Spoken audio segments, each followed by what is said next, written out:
folks. Welcome to the Type A podcast with me, Crispina Robert, and Edwin Yeo. Hi, Edwin. Hey, hi. How was your weekend? It was okay. Restful.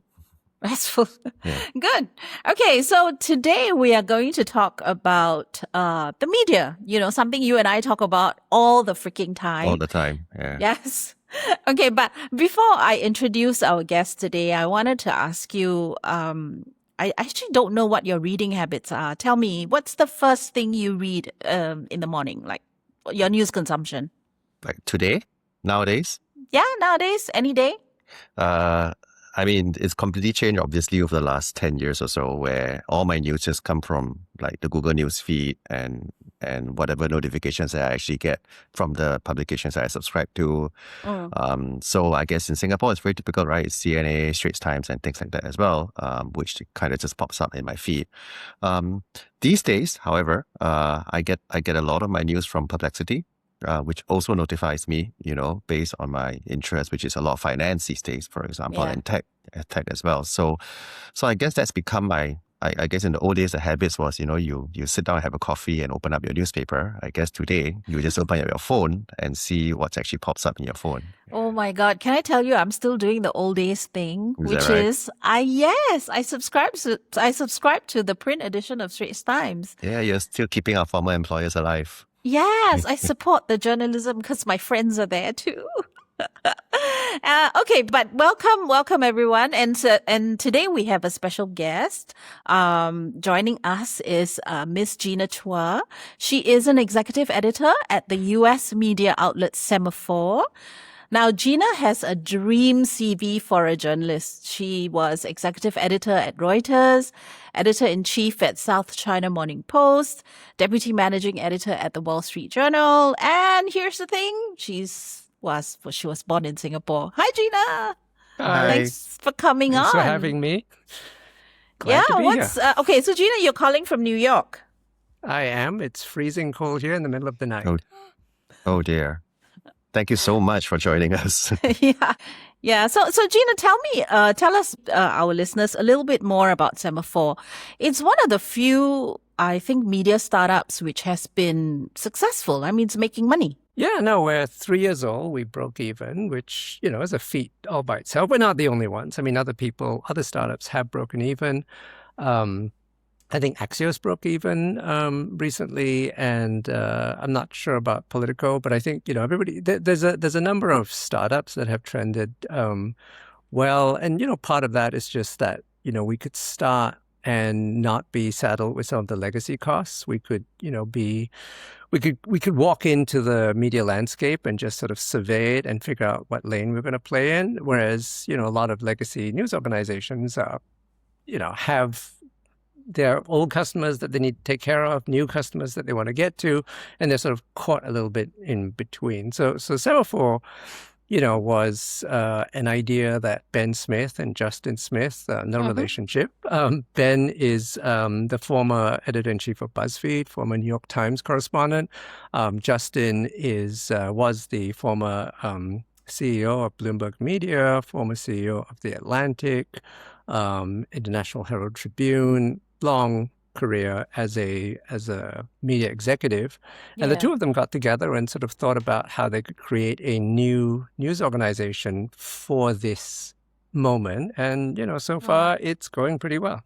Gina, I'd like to ask, when you said just now about starting up without like the legacy, you know, media and what you inherit from that, right? I mean, could you explain a little bit in terms of, you know, when you are starting up a media in today's world, like what kind of, I guess, structure do you need that's actually different from legacy media, especially in terms of manpower, because Semafor's reporting is pretty deep, right? And sometimes when you read it, you know, it's pretty much as good as what you consider legacy media to be. So how do you manage to do that, you know, compared to, Well, you know, it's partly what Crispina was saying about reading the print edition of the Straits Times. So we don't have a printing plant, right? I mean, that's the most obvious thing. You don't have a printing plant. You don't have to deal with a lot of these costs that, you know, that legacy media have. So the thing is, you sort of, you walk in and you think about who is it you're trying to serve and what you're trying to accomplish. At Semafor, we wanted to go after sort of very specific groups of audiences. You know, so we started a technology vertical, a business vertical, a Mhm. broadly U.S. politics, Washington D.C. Yep. Vertical, Yep. an Africa vertical because we saw a real opportunity in Africa. Yep. We created a sort of a global, daily briefing. Now becomes a twice a day briefing.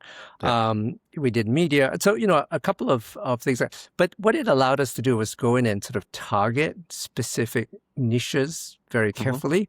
And then we had a view of what it is that we wanted to do, which is we wanted to break news. We wanted to be in the conversation. And so we hired for that very specifically. And then the other thing is that we had a vision of the web changing to the point that people would be getting newsletters would be sort of the new newspaper, if you like, and it would be the thing that arrived functionally on your doorstep, except in your inbox. And so what we did was we focused ourselves around making sure that you got a newsletter briefing that really felt like a product. And we spent a lot of time thinking about that's a product. If you think about what a lot of news organizations do, the newsletter is given off to the most junior person in the office to do. Like, our real product is the print newspaper or the website or the whatever. And, you, the intern or whatever, you put together a newsletter and send out to people. Yeah, we turned that on its head. We said the most important thing we do is the newsletter, and we'll send that out. And, that's not to say we'll do that forever, right? What we're doing is we're tacking and changing as the way information flows change, and that allows us to move quickly. And the other thing that we have that legacy organizations don't have is we're small and we're nimble, and that means we can tack very quickly. If tomorrow we said we're not doing newsletters, we're doing something else, it would be much easier for us to shift than, say, for the Straits Times to shift. Yeah. So Gina, I wanted to, by the way, I subscribe to at least 3 Semafor newsletters. Well, there's like 9. You should subscribe to all of them. What are you doing with the rest of 3 your is time? already like a lot. So flagship But they're all goes up bite quite. size. No, I love newsletters. I'll tell you why. Because exactly, right? It's like the news, but it's short, it's sharp. It just tells me real quick, what needs it. But okay, so the thing I wanted to ask you is, the folks who are successful, the Financial Times, you guys, because to me, your niche is very clear. You serve a rich audience, and the journalism you offer is of real value. So basically, people who read you guys, it's a tool to make decisions, to think about issues, rather than I'm not paying for curiosity. I am paying for utility. There's something that I get from you. That must be quite challenging to replicate, right? Because we know there are other media, including ours, who can't sustain on that, right? I mean, people, either it's a billionaire bailout or, government has to come in and own. Well, I mean, look, I'll first of all, I should actually just note one small correction, which is I was the executive editor of Semafor. Now I'm executive editor at large at Semafor because I also have another gig because I'm the executive director of the Townite Center for Journalism Futures at CUNY, the City University of New York. So I'm balancing 2 things. I've got a day job with Semafor, and I have a day job. I have 2 day jobs. I have a day job with CUNY as a sort of a quasi-academic looking at the future of news and particularly at the intersection of journalism and AI. So it's a nice crossover place to be. So you're right about there are certain types of news which have inherently a different business model, right? I mean, financial news, Bloomberg, parts of Reuters, the FT, the Wall Street Journal are very clearly in that space. We're not exactly in that space, but I'll come to that in a second. And, people will pay for, functionally, they'll pay for something that helps them make money. That makes sense. But there are other niches that people are really interested in. Sports, for example. Sports is a real niche, and you can really make money in sports because for whatever reason, I'm not a sports fan. For whatever reason, some people really love their sports. And so if you set up a sports newsletter, newspaper, news website, you can find people who are really interested in that. I think a lot of it really comes down to, can you find a community of interest where people really care about that enough? And either they care enough about it enough to pay you, or they care about it enough and they are an interesting enough audience that people want to advertise against them. Semafor doesn't charge for subscriptions, as you know, because you're getting Yes. 3 of ours for free. Yeah. Free. But it's a valuable audience, and there are advertisers and companies and sponsors that really want to reach the people that we reach. And so Yeah. there are ways you can, I think, find the right audiences. And of course, that's not including the fact that there's a growing nonprofit sector as well, where, philanthropy will help subsidize people to reach audiences that they think need, more information to help that make them make better decisions. Right. Now, you were talking about sports, right? You brought to mind that one of the rumors around Washington Post is that they're going to shut the sports desk. And see, Edwin used to write sports. No, you see, that seems to be like a trend, right? I mean, you look at CNA, they don't really have a sports desk, if I'm not wrong, anymore, Yes, right? they don't. Yeah. And sports seems to be the first thing, but that could be a Singapore thing. I think in the US, it's very different, right? I mean, it's really. So that's not the rumor I had heard. I mean, of course, there's a zillion rumors going around the Washington Post right now, and who knows which ones are true. Yeah. I think that there's certain things. It's how you approach sports. I think that really matters. You can't compete on giving sports scores, obviously, because you can get that right away, and people are watching it on TV and so on. And you can't really even compete on like match write-ups, Review, right? I mean, you can't, just like writing about it doesn't really help unless you've got a fantastic writer who really has, unique insights about how the game works. What you have to do is you have to build it around the community and the culture of sports. And so there'll be people who can write about, sports as a business, or sports as culture, or sports as community, and how how people gather around that as an idea and as something that binds them. And those are the things you have to do. But as straight up coverage, it just really doesn't work anymore when you consider that people will just watch it on TV and they'll have their own opinion. Speaking as a former sports journalist, I think the thing that hasn't changed that much, though, in my opinion, is that when I was like writing sports full time, it wasn't actually so much about the sport. Right. It was built around me as a writer and my personality and what I brought to entertainment, for the sports fans, as having a very different take of the game, of having a very different take of the situations, and then kind of inspiring the readers to argue about the things that I'm actually talking about and things like that as well. So then I started having a following, right? And it was more the fact that the paper used me as a personality sort of build up the readership and the audience. I think that's pretty much, a lot of like the sports writers today, they still pretty much do the same thing, like The Guardian and things like that as well. It's the same. It's the same for food writing, right? I mean, do you really want to know, is this restaurant good or bad? I mean, sure, there's some value for that, but a lot of it's built around the personality of the writer. Cultural coverage, film reviews. I mean, I'm not interested in just the synopsises. That's right. And when you have really good writing around it, it's very interesting. The fundamental issue here, of course, is that this is not easy to do. Right? I mean, we all want to be great writers. We all want a real following. But the truth is you have to be really good, and you have to be original, and you have to have a voice, and you have to have something to say. Otherwise, you remember, the fact that you are, either at the New Paper or you're at the Straits Times or CNA increasingly gives you less and less authority. When you're up against somebody who could set up their own Substack, who can, get on Twitter and could build their own following. There's this guy, I don't know if you ever follow him. He's both on Twitter and Blue Sky, Derek Guy.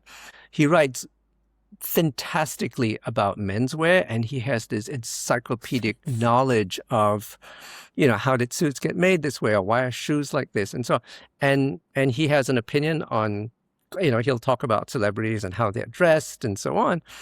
And he's just one guy, right? And he's making a living doing that. And so, if you're going to be the fashion correspondent at, the Washington Post, the New York Times, or Channel News Asia, that's your competition.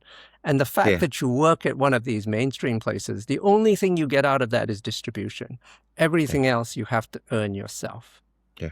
Yeah, but coming back to writing, at the end of the day, even with AI writing stuff for you, you still need that talent, right? That skill that separates you from somebody else. I don't know. We argue a lot about this, Gina, because last time we spoke, I say that AI actually helps us write better. I disagree completely. Although it lacks creativity and originality, which we still retain, but Crispina completely disagrees with that. I'm just going to go on Edwin's side here and say, no. So one, I mean, part of my job is playing with AI all the time, right? So I have Claude up, I have ChatGPT Pro, I have Gemini 3, and I'm using them on a really regular basis on all sorts of things, but writing is a key part of it. Claude is an astoundingly good editor.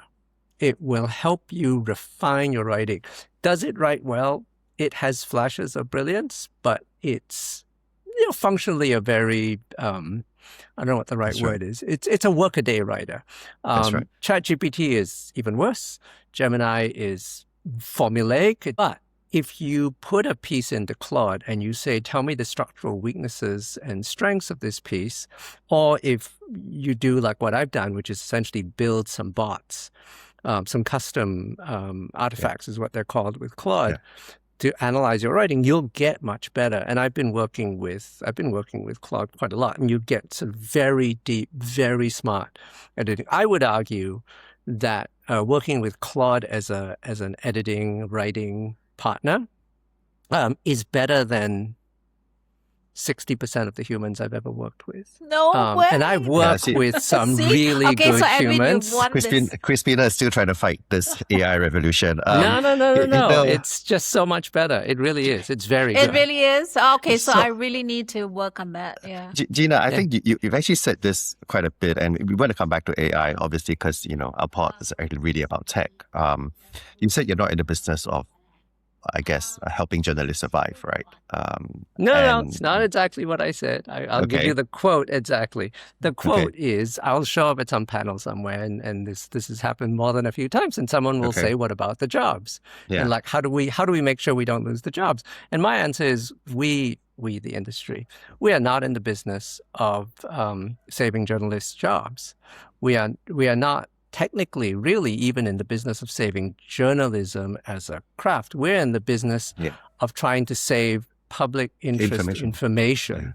That's our mission. That should be our mission. And if we could do it without journalists, why wouldn't we do it without journalists? I mean, other than some of my best friends are journalists, but I thought that was really interesting because, especially in today's landscape, right? And you're being in the US, obviously, you're confronted with this every single day. Information and what's real information today, or what's, what the government of the day is actually putting out as information. How does AI play a role? I mean, just talk about the recent shootings, like the Alex Pretty shooting and stuff like that as well. And you have obviously two very different narratives, right? I'm just wondering now, how is it easier today with AI and technology to kind of filter through what's real and what's not real, or is it still just as difficult as it's always been?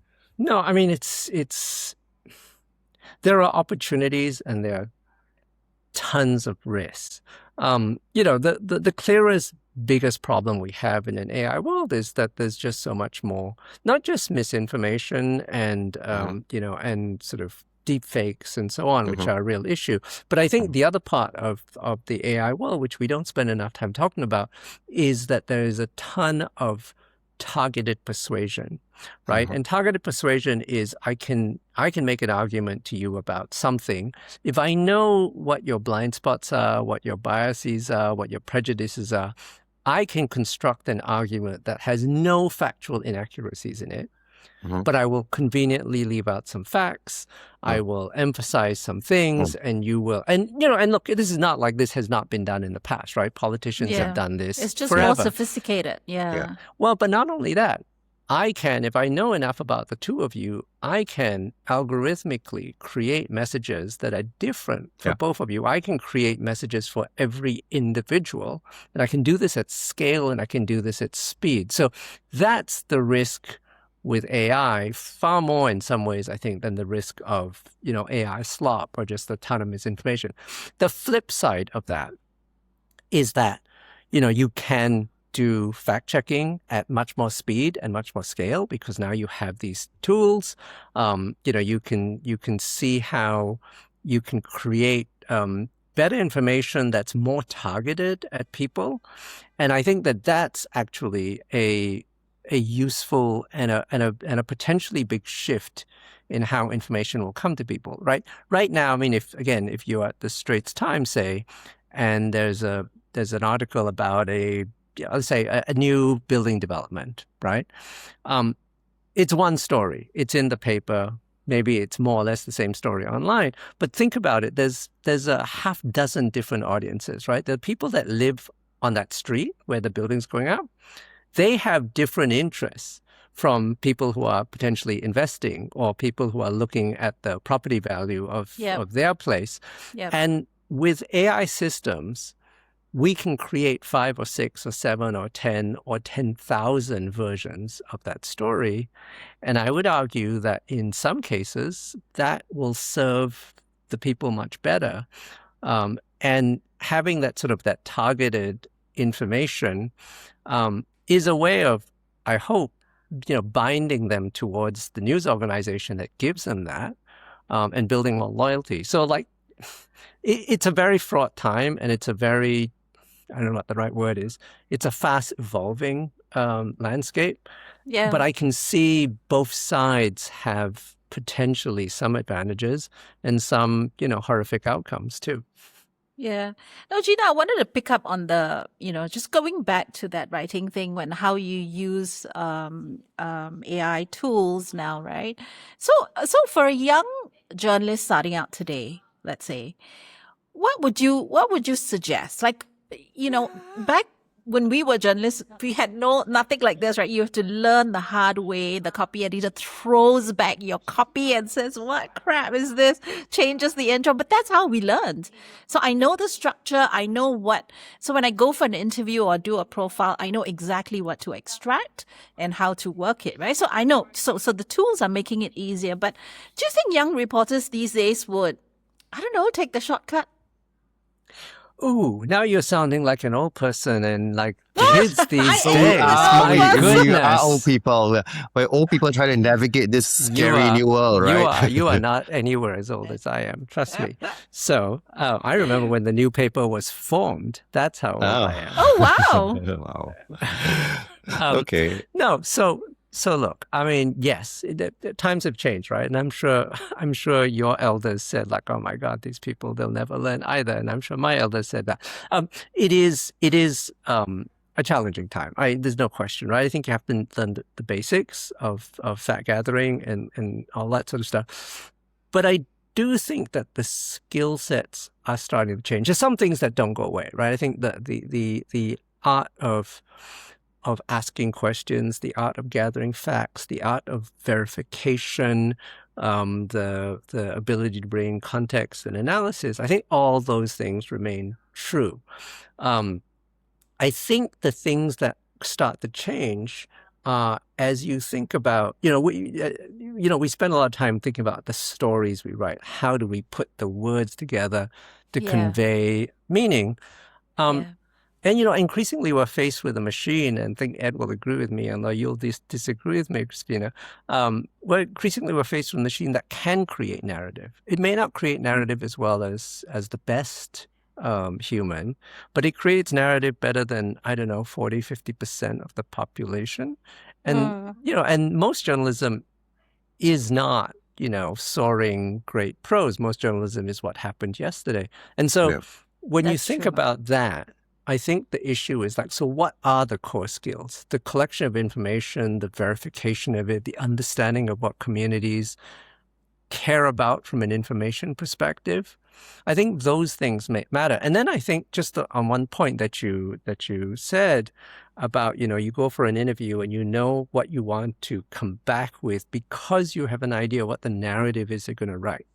Well, in the future, it may be you're not coming back to write a narrative. It may be you're coming back to a machine-assisted ability to write 15 narratives. And that changes how you think about what information you get. So, I mean, let's make up that whole housing development thing that's going out, right? You might have come back, you might have gone there and thought, like this is a story about, I don't know, overdevelopment in Katong or whatever, or the right? trees, I mean, the forest being cut out and all the animals right. Okay, coming out. So you get Okay, that, right? And that's your story. You have that in mind. You come back and, let's assume you're right. And that is the story. Okay. But there will be some people will be interested in the story as a property value story. And that may mean you have to get some other information. There may be people who, who care about it from a road congestion point of view, and you might have to get information there. So the point is that the circle of information that you might have to get in order to populate multiple narratives, that is what might be a new skill. And then the other skill, I would just say, and I think this is true, and it's also because I'm at a journalism school as well now, is, young journalists now are all going to sound like old people. All journalists, but especially young journalists, really have to understand the technology. And if they don't, then I think they get risk being left behind. I mean, some of them can afford to ignore it because they're beautiful writers and they'll have a life on their own. And most of the rest of us, I think, are going to have to learn to understand how AI systems work, how to interact with them, how to lead them, how to command them, how to check them. And those are skill sets which I think, we're not devoting enough time to trying to teach people, how to gain those skills. But I do think that there's one aspect of what Crispina is saying, which I somewhat kind of agree with, because if I think back to, I don't know, Only 40 somewhat? years. Somewhat. You will never agree. I will never fully agree, but there's somewhat I agree, because I think that if I had these tools 40 years ago, right, when I was starting out as a young writer, for example, I think my career would have been very different. I probably would have not developed my voice, developed my sense of humor. I wouldn't have gotten the way that I wanted to be snarky or sarcastic in my movie reviews or in my sports writing and stuff like that as well, because the AI would have kind of guided me into a style of writing, right? Because I would depend so much on it. And then do I then become a better writer or worse writer? As a result of that, I think that's pretty arguable. And it's not so much whether the quality of what you read and consume today is fundamentally worse than it was. I think it's better. But in terms of development of that very uniquely human talent, right, that actually might be at risk if I were to extrapolate what you're saying, to young journalists these days or young people. No, I think you're right. And I mean, I think we're sort of, it's two parallel discussions, I guess. One is, what's good for you, and the second one is what's good for your readers. That's and right. maybe it's good for your readers, but not good for you. And those are two different thoughts we have to keep in mind at the same time, right? I mean, if you can imagine we develop a new tool that helps, diagnose medicine, illness at a much better rate, and all the doctors say, but wait, my skills are going away, and you say, but we're all living 10 years longer. It's like, you have to decide which one is more important for society. But I think the other thing too is to just go back and say, you're right, of course the tools will change us, because tools have always changed us. And and that would be the same for people about telex or Slack or the telephone or the telex or fax machines. Again, I'm old enough to remember fax machines. I'm old enough to remember a time before there were cell phones. Okay. And so the I started on a typewriter. How about that? Oh wow. Okay, she wins. She wins. I win. When I was at Singapore Broadcasting, I started on a typewriter. Wow, really? Singapore, so SBC? SBC, SBC Oh, before wow. it was media Now it's I MediaCorp. No, get. it was Yeah. TCS after that, right? Oh yeah, it So was TCS, and then it went yeah, into MediaCorp, but it was yeah, SBC, Caldecott yeah, Hill, yeah. 1995, I think. But no, my point is that we're always changed by the technology. Is it better or is it worse? I think it's sort of an open-ended question. We're not the same, and I think there's some things about the world that are much better than they used to be 20 or 30 years ago, and there's some things that are worse. But mostly, I guess I would say we have some choice, but we don't have a ton of choice. Stuff is coming. AI is coming. That's my view. I mean, we can have a position on it. We can object to some parts of it. We can work to make it better for all of us. But it's hard to imagine a scenario where it does not permeate our lives in some very serious ways. I think that the real goal for those of us who have any kind of influence in this world, and I'm suggesting it's not me, is how do we yeah, unfortunately I wasn't going to say that, but you can volunteer too, is how do we take the best of what it can give us, try to minimize the worst, and and raise issues about it. But I don't think there's a world where we say we don't really like this and can we just go back, please? Because No, we yeah. It's can't not go going to No, back. happen, no. right? It's That's not not going to going to happen.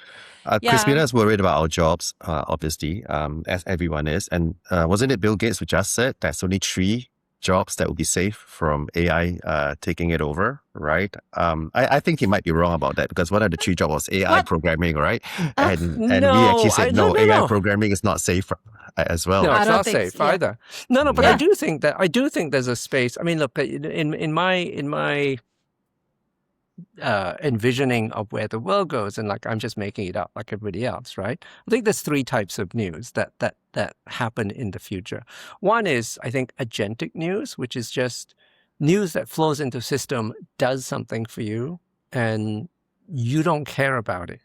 Algorithmic trading is a really good example. Do you care if interest rates go up or don't? It's like if you've already figured out what your trade is, then just do it, and I don't care, right? Yeah. So that's that. I think there's going to be a lot more of what I just sort of described as in versioning of news, personalization of news, and that's going to be a very interesting and contested space to work in, because I don't know. The real question ultimately becomes who controls that versioning. Is a really powerful place and dangerous place to be. And then I think there's this thing that Tony Hale, who's the founder of Chartbeat and Scroll, among other things, calls the Archipelagos of Trust. And that is sort of high-end, high-curated, either great voice or great analysis or great, or great writing, where you gain an audience because, Ed, as you say, like, your sports writing is so great. People want to hear what you're saying about it. They don't want it personalized. They want it, That's right. unfiltered and unfettered from you, right? That's right. So those are the places. Those are sort of niche audiences in a way, but you can, if you look, a successful Substacker, that's kind of where they are, right? They've got 10,000 people paying them $100 a month or whatever it is, and they can make a living out of it. And you would think, who are the people, in this space? Fareed Zakaria is one of the, Joe Rogan is another, Taylor Swift is like is the mega example of someone like this, right? So I think isn't that where you guys are playing? Yeah. No, I was going to ask you, Gina. They call this the creator economy, right? So Goldman Sachs has suggested that this is a 480 billion industry worldwide, actually. So I follow a bunch of people. For example, I am a fan of Kara Swisher and Scott Galloway. I listen to their podcast quite a lot. Amy Poehler, she just showed up and worked with the company and Spotify, etc. And then she's scooping up the money.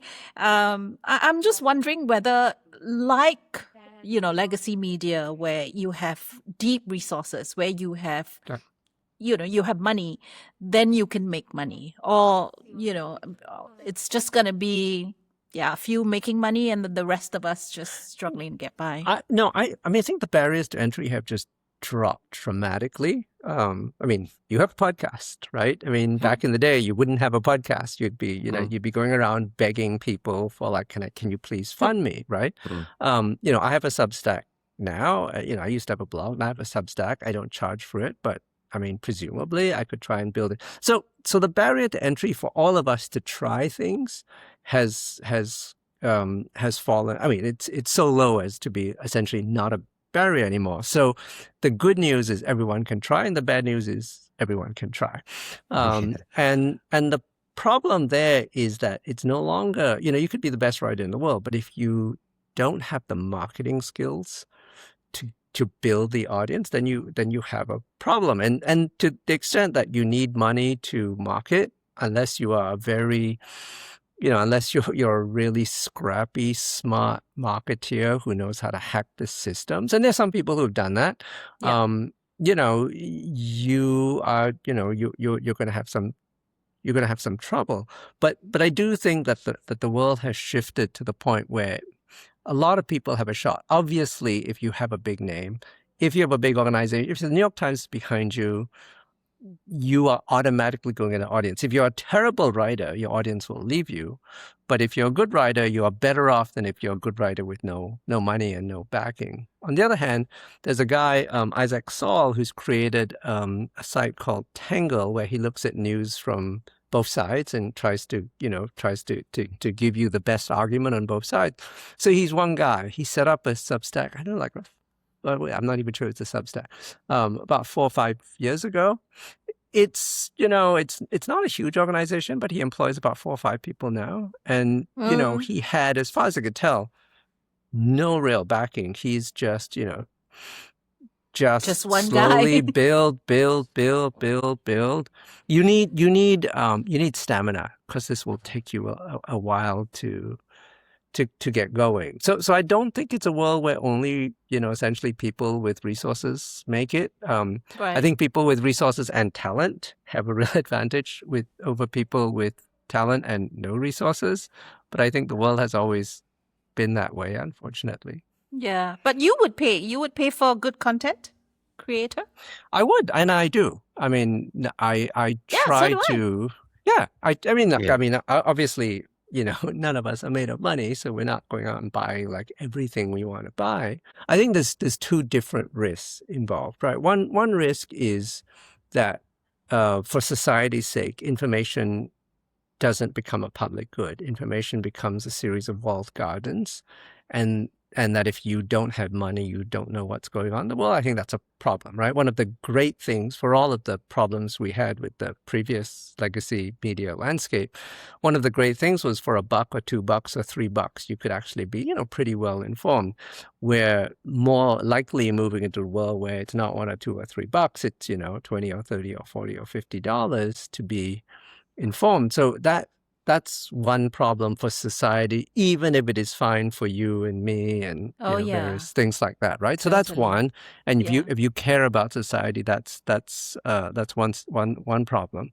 And then I think the other thing is well, you know what? I can't remember what the other thing is, but there was another thing. But now I can't remember what it is. It will come to me. I wanted to touch on the fact that I think, Gina, you said a little bit about, then it depends on who's actually controlling it, right? Correct. Crispina and I had a very interesting argument where I said that the benefit of what AI really can do, because the concept of AI as a whole is actually self-learning, right? And it evolves over time.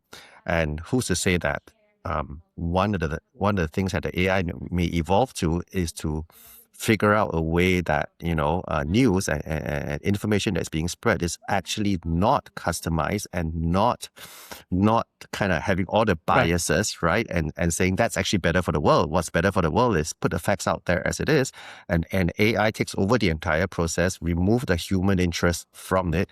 I don't know how far away we are from that, but we do know that the AI is learning every single day. right?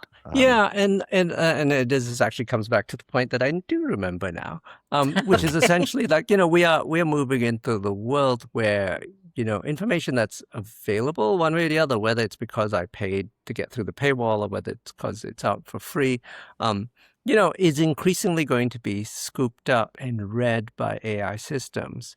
Not in the sense of like they're stealing it and training on it, although that's one issue to kind of think about, but more, to be able to build out narratives for us, right? And so when you say like who controls that layer between us and information, that is a real question, right? I mean, there's That's in right. some places there are going to be companies that do that with their own interests and they don't Yeah. have our interests at heart. Some cases Yeah. there are governments who do that and Yeah. they don't have our interests at heart. Or sometimes they do, right? And the problem Yeah. is like, it's hard to tell because how do you know what you don't know? Well, how do you know Yeah. what you haven't been told? And that's one of the experiments I'm trying to build at CUNY. But the other way to think about it too is there are either people who can build organizations that will really serve communities very tightly, whether those are people that live in Katong or those are people that Manchester United or whatever. And can you do that? And those are the people who can basically call, bullshit when the information is not accurate. If I send you stuff about Katong and you look out your window and it doesn't look like Yeah. what it's been Yeah. told, Yeah. The other thing that is happening, and we're already experimenting with this, is that you just build your own agents. So at the Town Night Center, we built a newsletter reader that reads newsletters that have some passing resemblance or relationship to journalism AI. They read all of them. They extract the parts that we say we're interested in, and they give us those summaries, right? So it's possible also for readers, for audiences, for humans to take control and say, these are the 25 things I care about. You go off, find them. And so I control that layer, not anybody else. That, I think, is another way the world can evolve. Yeah, but is it really true though that your Katong example analogy, for example, right? I look out the window.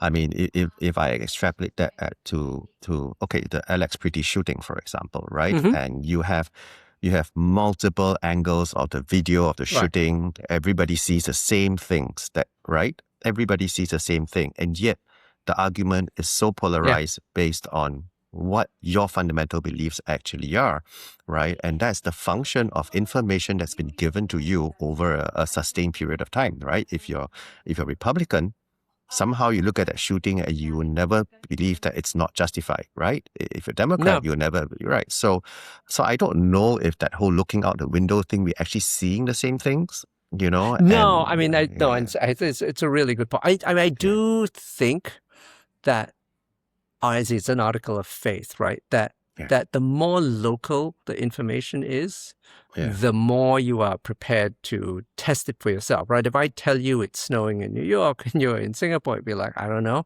And partly I don't care. Whereas I look out and it's like, it's not snowing. I know that the information is not accurate. So I do think that there is a way to build trust that starts very locally. And if 100 days in a row you tell me it's snowing and I look out, it's snowing, and then you tell me something about what's happening in the next city, I'm more likely to believe you at that point than if I had seen, there's been no snow for 100 days. And it's like, really? I'm going to trust you on that.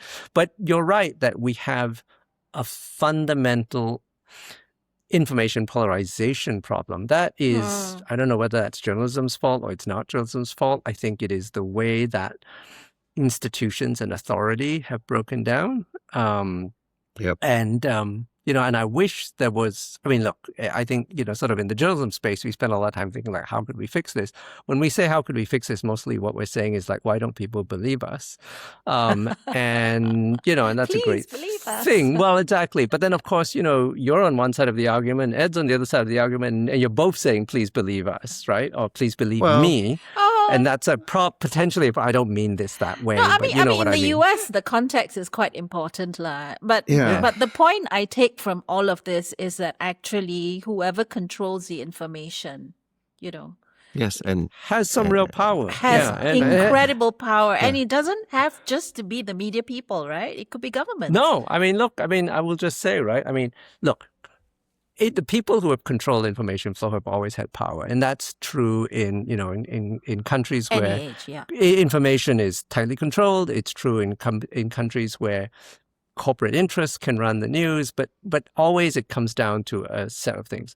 We are moving into a world where, what do we have? 5 companies, and a whole bunch of open source things, but basically 5 companies lead the technology for this.